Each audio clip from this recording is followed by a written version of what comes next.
സ്വർഗലോകത്ത് 100 ലെവലുകളാണെന്നാണ് നമ്മൾ ചർച്ച ചെയ്തുകൊണ്ടിരിക്കുന്നത്. സ്വർഗലോകത്ത് ഒരാൾ കടന്നാൽ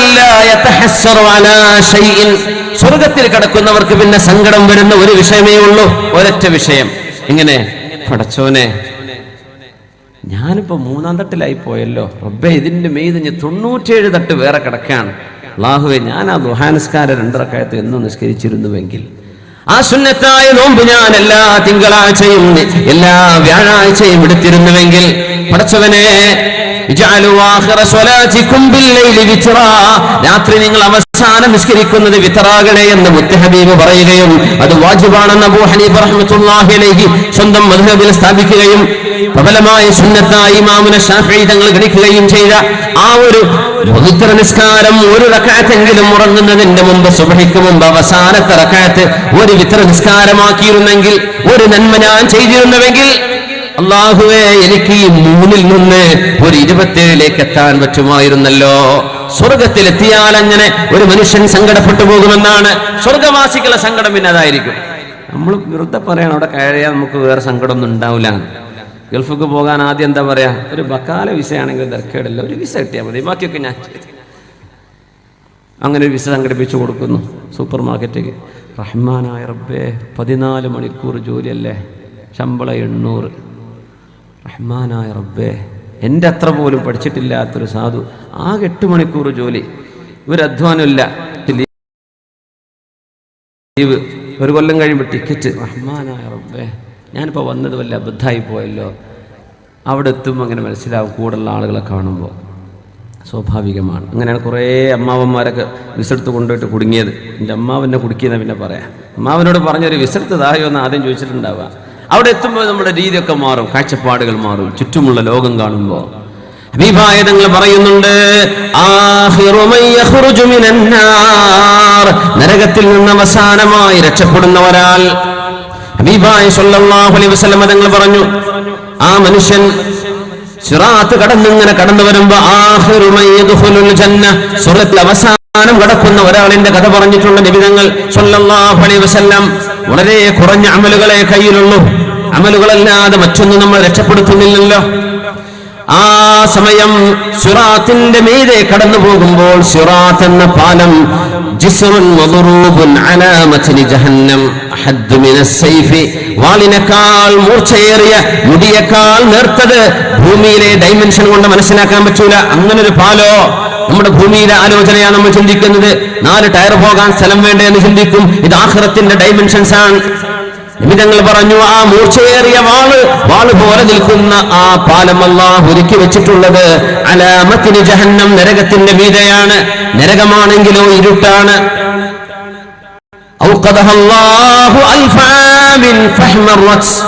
അല്ലാഹു നരകത്തെ 1000 വർഷം കത്തിച്ചു എന്ന് ഫാറൂഖ് റളിയല്ലാഹു അൻഹുവിനോട് പറഞ്ഞു കൊടുക്കാൻ നിമിതങ്ങൾ, ഉമറേ, അല്ലാഹുവിന്റെ നരകത്തിന്റെ നിറം ഇന്ന് കറുപ്പാണ്, ഇരുട്ടാണെന്നാണ്. നരകം ഇരുട്ടാണ്, അത് കടന്നു പോകാൻ വെളിച്ചം വേണം, പാലത്തിൽ വെളിച്ചം വേണം. നരകത്തിന്റെ ചൂട് ഭൂമിയിലേതിനേക്കാളും 70 അതിലേറെയോ ഇരട്ടി ചൂടുണ്ട് എന്ന് നബി തങ്ങൾ തന്നെ പറഞ്ഞിട്ടുണ്ട് സ്വല്ലല്ലാഹു അലൈഹി വസല്ലം. ഉമർ തങ്ങൾ കരഞ്ഞുകൊണ്ട് പറഞ്ഞു, നബിയേ, ഭൂമിയിലെ ചൂട് തന്നെ മതിയായിരുന്നല്ലോ. ലകഫത് യാ റസൂലല്ലാഹ്, ദുനിയാവിലെ തീ തന്നെ ധാരാളമല്ലേ നബിയേ, ഇതിനേക്കാളും 70 ഇരട്ടി ചൂടാണോ നരകത്തിൻ്റെത്? നമ്മൾ അറിയണം, മനുഷ്യനായി പടച്ചുവിട്ട് ചിന്തിക്കാനുള്ള ബുദ്ധി കൊടുത്ത്, കാര്യങ്ങൾ മനസ്സിലാക്കാനുള്ള റിസോഴ്സുകൾ അല്ലാഹു കൊടുത്ത്, വിശുദ്ധ ഖുർആനും ഹദീസും കൊടുത്ത്, ഉലമാഇനെ വിസ്തരിച്ചു കൊടുത്ത്, പഠിക്കാനും അറിയാനും സമയം കൊടുത്ത്, ഇവിടെ വന്നതിന്റെ ലക്ഷ്യമുണ്ട്, ഇത് കളിച്ചു തീർക്കാനുള്ള ലോകമല്ല എന്ന് അല്ലാഹു അറിയിച്ചു കൊടുത്തതിന്റെ ശേഷം ഇത് കളിയാണ്,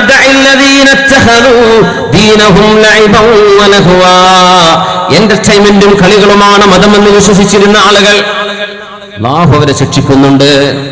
അക്കൗണ്ടബിലിറ്റി ഉള്ള മനുഷ്യൻ ഇവിടെ ഉത്തരവാദിത്ത ബോധമുണ്ട്. അവരെ ശിക്ഷിക്കാൻ അവൻ ഒരുക്കി വെച്ചതാണ് അവന്റെ അദാബായ നരകം.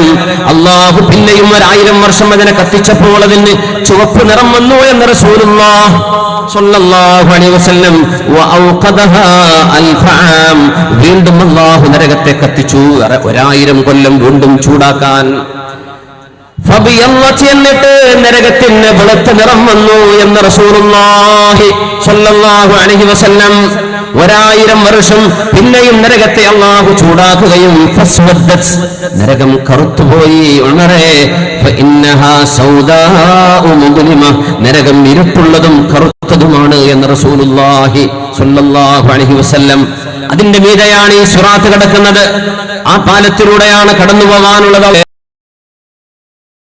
ആ നേരം ഞങ്ങൾക്ക് എളുപ്പമാക്കണേ തമ്പുരാനെ.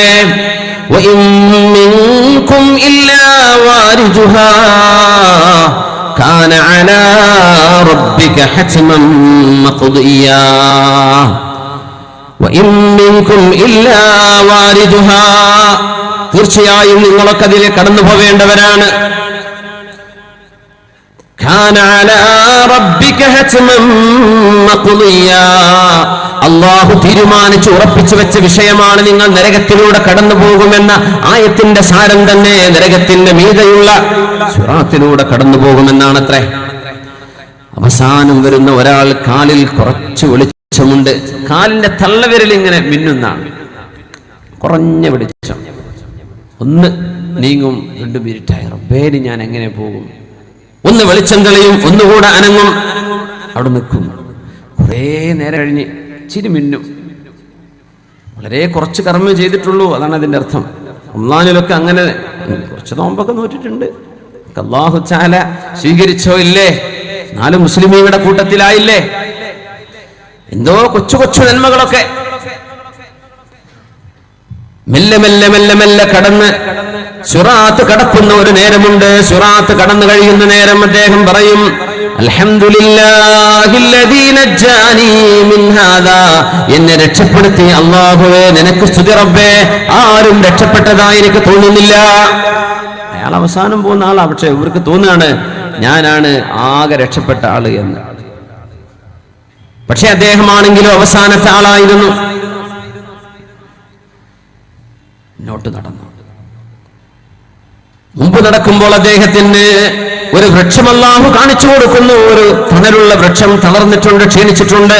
അദ്ദേഹം പറയും, യാ റബ്ബി ഉദ്നു, അല്ലാഹുവേ ദഅനി അദ്നു മിൻ ഹാദിഹി ഷജറ, അല്ലാഹുവേ ആ വൃക്ഷത്തിന്റെ അരികത്തേക്ക് ഞാനൊന്ന് പോയിക്കോട്ടെ, എന്നൊന്ന് അനുവദിക്കുമോ?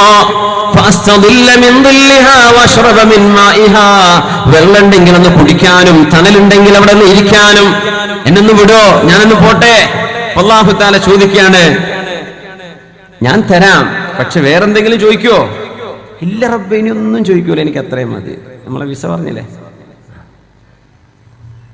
ഇനി ഒന്നും ചോദിക്കൂല, എനിക്ക് അത്രേ വേണ്ടു റബ്ബേ. വിശ്രമിക്കണം, ചൂടൊക്കെ കഴിഞ്ഞ് വരില്ലേ. ഹുവലക, പൊയ്ക്കോളൂ, വേറൊന്നും ചോദിക്കരുത് കേട്ടോ. കുറെ അങ്ങ് നടന്നു ചെന്നു. അപ്പൊ ആ വൃക്ഷത്തിന്റെ അരികത്ത് പോയിരിക്കുമ്പോൾ കുറച്ചപ്പുറത്ത് അതിനേക്കാളും വലിയൊരു വൃക്ഷം കാണുന്നുണ്ട്, നല്ല തണലുള്ളത്. പടച്ചവനെ, ഒരു മഖ്ലൂഖ് പോലും ഞാനല്ലാതെ ഇവിടെ കാണുന്നില്ല. ഒരു വൃക്ഷം ഒറ്റയ്ക്ക് ഞാൻ ഈ ചെറിയ തണലിൽ നിൽക്കേണ്ടതിന് പകരം ഞാനങ്ങ് ഒന്നുകൂടെ നല്ല വിശാലമായ തണലുള്ള ആ വൃക്ഷത്തിന്റെ അരികത്തേക്ക് പോയിക്കോട്ടെ. പറയും, ഐ അബ്ദി, നീയല്ലേ പറഞ്ഞത് വേറൊന്നും ചോദിക്കൂല. പടച്ചവനെ, നിനക്ക് വല്ല നഷ്ടം വരുന്നുണ്ടോ റബ്ബേ? വഅൻത റബ്ബുൽ ആലമീൻ വഅൻത അർഹമുർ റഹീമീൻ, നീ കാരുണ്യവാനല്ലയോ പടച്ചവനെ, നീ കരുണാനിധിയല്ലയോ റബ്ബേ, നിനക്ക് എന്നെ ആക്കി തന്നുകൂടെ? ആവാം, പക്ഷെ വേറൊന്നും ചോദിക്കരുത് കേട്ടോ, വേറൊന്നും ചോദിക്കരുതേ. ഇല്ലല്ലോ റബ്ബേ, വേറൊന്നും ചോദിക്കൂല, കഴിഞ്ഞു. ഞാൻ ആകെ 1500 രൂപ ശമ്പളമാണ് ഉദ്ദേശിച്ചത്, കിട്ടി, ഇനി ഞാൻ ചോദിക്കൂല. പിന്നെ ആലോചിക്കുക, റബ്ബേ ഫാമിലി സ്റ്റാറ്റസ് ഇല്ലല്ലോ, കുടുംബ നാട്ടിൽ ഞാൻ ഇവിടെ നിന്നിട്ട് വല്ല കാര്യമുണ്ടോ? അപ്പോൾ കുടുംബത്തെ കൊണ്ടുവരും, റബ്ബേ കുടുംബമുണ്ട്, ജീവിച്ചു പോകുന്നുണ്ടെന്നല്ലാതെ 5 പൈസ വരുമാനം ബാക്കിയില്ലല്ലോ. ഇങ്ങനെ മനുഷ്യൻ മേലോട്ട് ചിന്തിക്കുന്നു. അത് മനുഷ്യന്റെ ഒരു പ്രകൃതമാണ്. മണ്ണിൽ പോയി കിടക്കുമ്പോഴേ വയറ് നിറയുള്ളൂ എന്ന് റസൂലുള്ളാഹി സ്വല്ലല്ലാഹു അലൈഹി വസല്ലം. ആ വലിയ വൃക്ഷത്തിന്റെ മുമ്പിലേക്ക് ഇയാൾ വരുന്നു. അവിടെ ഇങ്ങനെ വന്നിരിക്കുമ്പോഴാ മുമ്പോട്ട് നോക്കുമ്പോൾ അതിനേക്കാളും മനോഹരമായൊരു വൃക്ഷമുണ്ട്, അല്ലെങ്കിൽ ഒരു വീടുണ്ട്. അത് സ്വർഗത്തിന്റെ വാതിലിന്റെ അരികത്താണ്. അദ്ദേഹം ചോദിക്കുന്നു, യാ റബ്ബി, പടച്ചവനെ, എന്നൊന്ന് അവിടം വരെ ആക്കി തരുമോ റബ്ബേ? വേറൊന്നും ഞാൻ ചോദിക്കൂല. അപ്പൊ നമ്മൾ തമ്മിൽ കരാറുണ്ടായി, 2 തവണ നീ വാക്ക് പാലിച്ചില്ലല്ലോ, നീ നമ്മുടെ കരാറുകൾ ലംഘിച്ചിട്ടുണ്ടല്ലോ. ഐ റബ്ബി, പടച്ചവനെ, വഅൻത അർഹമുർ റഹീമീൻ, നീയല്ലയോ കാരുണ്യം ചെയ്യാൻ കഴിയുന്നവരിൽ ഏറ്റവും വലിയ കാരുണ്യവാൻ. അള്ളാഹുവിനെ പറ്റി നമ്മൾ അങ്ങനെ വിചാരിക്കുക. ഇൻഷാ അല്ലാഹ് അള്ളാഹു നമ്മെ രക്ഷപ്പെടുത്തി തരട്ടെ. ഒരു അറാബി വന്ന് ചോദിച്ചു, പൊന്നാര നബിയെ, നാളെ മഹ്ശറയിൽ വിചാരണ ചെയ്യുന്നത് അള്ളാഹുവിനല്ലേ എന്ന് ചോദിച്ചു. അതെന്താ അങ്ങനെ ചോദിക്കുന്നത്? അള്ളാഹുവിനല്ലേ നബിയെ നമ്മളെ വിചാരണ ചെയ്യാൻ പോകുന്നത്? അതെ, അൽഹംദുലില്ലാഹ്. അതുവല്ല മനുഷ്യന്മാരെ അള്ളാഹ് ഏൽപ്പിച്ചിട്ടുണ്ടെങ്കിൽ ഞാൻ നരകത്ത് പോയ നബി അല്ലല്ലേ, അർഹമുർ റഹീമീനല്ലേ, അവൻ കാരുണ്യവാനാണല്ലോ പടച്ചവനെ. അള്ളാഹുവിന്റെ നബിയെ, അള്ളാഹു കാരുണ്യവാനല്ലയോ, എനിക്ക് അവന്റെ റഹ്മത്തിൽ പ്രതീക്ഷയുണ്ട്. ആ മനുഷ്യ ഇറങ്ങി പോവാൻ അള്ളാഹുവിന്റെ റഹ്മത്തിൽ പ്രതീക്ഷിക്കുക, എന്നാൽ പേടിക്കും ചെയ്യുക. രണ്ടും വേണമെന്നാണ്. അൽ ഖൗഫു വർ-റജാ, പേടിയുടെയും അതുപോലെ പ്രതീക്ഷയുടെയും ഇടയിലാണ് നമ്മൾ ജീവിക്കേണ്ടത്. അങ്ങനെ വെറും പ്രതീക്ഷ രക്ഷപ്പെടുന്ന ഉറപ്പാണ്, അങ്ങനെ പ്രതീക്ഷിക്കരുത്. അള്ളാഹു രക്ഷപ്പെടുത്തി തരട്ടെ എന്ന് ആശിക്കുകയും ദുആയിരിക്കുകയും ചെയ്യുക. അള്ളാഹു നമ്മെ രക്ഷപ്പെടുത്തി തരട്ടെ. ആമീൻ യാ റബ്ബൽ ആലമീൻ. അവിടെ എത്തിയപ്പോഴാണ് സ്വർഗവാസികളുടെ സംസാരം കേൾക്കുന്നത്. അതങ്ങനെ നല്ല വർത്തമാനം, ഒച്ചപ്പാടൊക്കെ. ഒരു ഫുട്ബോൾ ഗ്രൗണ്ട് മാച്ച് നടക്കുമ്പോൾ റോഡിലൂടെ പോകുമ്പോൾ കേൾക്കുന്ന ഒരു ആരവുണ്ടല്ലോ, എന്തോ ഇവിടെ ആൾക്കാരുണ്ടോ. പടച്ചവനെ, ഞാൻ ഒറ്റയ്ക്ക് ഈ വീട്ടില് ഈ മഹാവൃക്ഷത്തിന്റെ താഴെ ഞാൻ ഒറ്റയ്ക്ക് ഇങ്ങനെ കിടന്നിട്ട് എന്ത് കാര്യമുണ്ട് റബ്ബേ, അവിടെ കുറെ ആളുകളെ കാണുന്നുണ്ടല്ലോ, ഞാൻ അങ്ങോട്ട് പോയിക്കോട്ടെ. നീ പോയിക്കോ, ഇതുവരെ പറഞ്ഞതൊക്കെ ലംഘിച്ചു ഇതുമായിട്ട്. എന്നാലും റബ്ബേ, നീ എനിക്ക് മാപ്പുതാ, നീ കാരുണ്യവാനല്ലയോ, ഞാൻ പൊയ്ക്കോട്ടെ. പൊയ്ക്കോളൂ. അതിന് പടച്ചവരെ അവിടെ സ്ഥലം ഉണ്ടാകുമോ? ജനങ്ങളൊക്കെ എല്ലാവരും അവരുടെ സീറ്റുകളും റൂമുകളും വീടുകളൊക്കെ എല്ലാവരുടെ കയ്യിലും കിട്ടിയില്ലേ? എനിക്ക് വല്ലതുണ്ടാകും അവിടെ? നിനക്ക് നിന്റെ ദുന്യാവിൽ ജീവിച്ച ലോകം ഓർമ്മയുണ്ടോ? റബ്ബേ, അവിടുത്തെ ഒരു വലിയൊരു രാജാവിന് കിട്ടിയ അധികാര മണ്ഡലം എത്രയാണോ അത്ര ഞാൻ നിനക്ക് തരട്ടെ. അപ്പോ അദ്ദേഹം ചോദിക്കാണ്, റബ്ബേ അതസ്തഹ്സിഉ ബി, എന്നെ കളിയാക്കാണോ പടച്ചോനെ? എന്നെ നീ കളിയാക്കാണോ? വഅൻത അർഹമുർ റഹീമീൻ. ഈ ഹദീസ് പറഞ്ഞപ്പോ ഇബ്നു മസ്ഊദ് റളിയല്ലാഹു അൻഹു ചിരിച്ചു. എന്നിട്ട് ചോദിച്ചു, ഇസ്അലൂനി, എന്നോട് ചോദിക്കിൻ, മിമ്മ അദ്ഹകു, എന്തിനാ ഞാൻ ചിരിക്കണത് എന്നോട് ചോദിക്കിൻ എന്ന് പറഞ്ഞു. അപ്പൊ ആൾക്കാർ ചോദിച്ചു, എന്തിനാ നിങ്ങൾ ചിരിക്കണത്? ضحك رسول الله صلى الله عليه وسلم, ഹബീബായ തങ്ങൾ ചിരിച്ചു.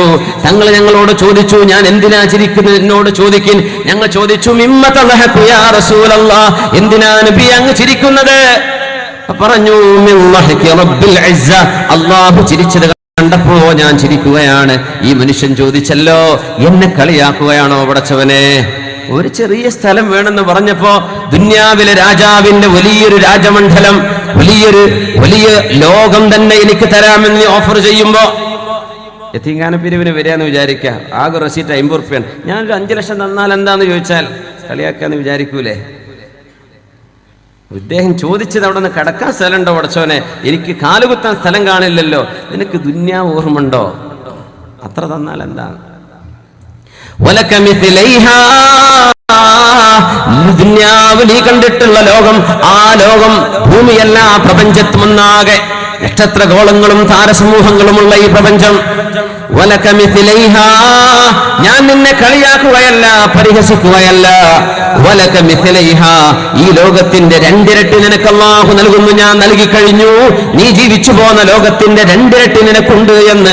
അതിനാ അഹ്ലിൽ ജന്നതി മൻസില, സ്വർഗ്ഗത്തിലെ ഏറ്റവും താഴ്ചയിലുള്ള, താഴെ ഗ്രേഡിലുള്ള, ഏറ്റവും ചെറിയ പ്രതിഫലം പറ്റുന്ന ഒരാൾക്ക് ഈ ലോകത്തിന്റെ 2 ഇരട്ടി അല്ലാഹു നൽകുന്നുവെന്ന് മഹാനായ റസൂലുള്ളാഹ്. VIP കൾക്ക് ഇനി എന്താ കിട്ടുക ഇൻഷാ അല്ലാഹ് വഴിയെ പറയാം.